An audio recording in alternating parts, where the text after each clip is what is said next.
Checking in on the Israeli war against Hezbollah in Lebanon. Let's bring you up to speed now what's been happening in the last hour or so. The Israeli Defense Forces say that it's destroyed a rocket launcher that forged projectiles at the northeastern town of Kiryat Shimona earlier today. Hezbollah had earlier said it had launched a rocket salvo at the town near the Israel-Lebanon border. The IDF is now working to put out fires that have developed in the area.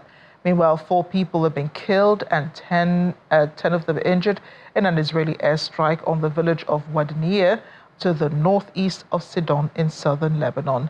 The IDF says this morning it hit 185 Hezbollah sites. In the last 24 hours, there have been explosions seen near Tyre and the Qiyam area. Hezbollah now says it's attacking Israeli troops along the border. And even more on the latest, Israeli police forces are searching city streets of Hadera following a stabbing attack that wounded 6 people today, 2 of them seriously. Police said one assailant riding a motorcycle stabbed people in 4 separate locations. The suspect was apprehended by police. An investigation into the attack ensued.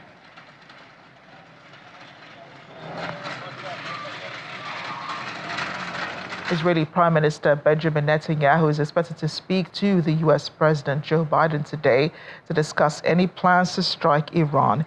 Israel's retaliation will be a key subject of the call, with Washington hoping to weigh in on whether the response is appropriate. On Tuesday, Mr. Netanyahu said Iran-backed Hezbollah was now weaker than it had been for many, many years. After eliminating leader Hassan Nasrallah, he also said Israel had killed Nasrallah's successor, widely expected to have been Hashim Safieddine, as well as Safieddin's presumptive replacement. It's not immediately clear whom Netanyahu meant by the replacement of the replacement. This is a message to the people of Lebanon. Do you remember when your country was called the Pearl of the Middle East?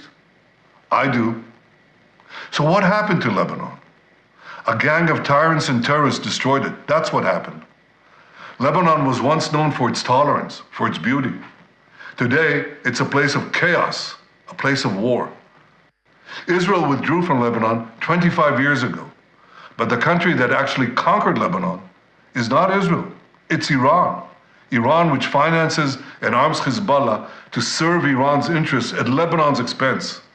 Hezbollah has turned Lebanon into a stockpile of ammunition and weapons and a forward Iranian military base.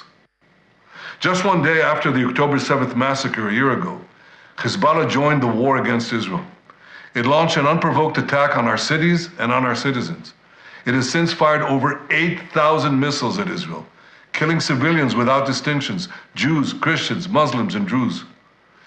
Israel has decided to put an end to this. We've decided to do whatever is necessary to return our people safely to their homes. Israel has a right to defend itself. Israel also has a right to win, and Israel will win. We've degraded Hezbollah's capabilities. We took out thousands of terrorists, including Nasrallah himself, and Nasrallah's replacement, and the replacement of his replacement. Today, Hezbollah is weaker than it's been for many, many years. Now you, the Lebanese people, you stand at a significant crossroads. It is your choice. You can now take back your country. You can return it to a path of peace and prosperity. If you don't, Hezbollah will continue to try to fight Israel from densely populated areas at your expense. UN Secretary General Antonio Guterres continues a call for an immediate ceasefire both in Gaza and in Lebanon. Speaking to reporters at the UN headquarters in New York, Mr. Guterres said the Middle East is a powder keg with many parties holding the match, and attacks in Lebanon are threatening the entire region. He said that Israel Defense Forces recently started incursions across the Blue Line. Large-scale Israeli strikes deep into Lebanon, including Beirut, have killed more than 2,000 people over the last year and 1,500 in just the past 2 weeks alone. The toll has already surpassed the 2006 war in Lebanon. We are on the verge of an all-out war in Lebanon with already devastating consequences. But there is still time to stop. The sovereignty and territorial integrity of all countries must be respected. The conflict in the Middle East is getting worse by the hour, and our warnings about the horrific impacts of escalation keep coming to pass. Every airstrike, every missile launch, every rocket fired pushes peace further out of reach and makes the suffering even worse for the millions of civilians caught in the middle. That is why we cannot and will not give up on our calls for an immediate ceasefire both in Gaza and Lebanon, the immediate and unconditional release of hostages, and immediate life-saving aid to all those who desperately need it. And that is why we cannot and will not give up on our calls for irreversible action for a two-state solution between Israel and Palestine. Meanwhile, the World Health Organization Regional Chief Dr. Hanan Balki says that targeting of healthcare workers and facilities in the ongoing war in Gaza and in Lebanon cannot continue to be the defining feature of conflicts.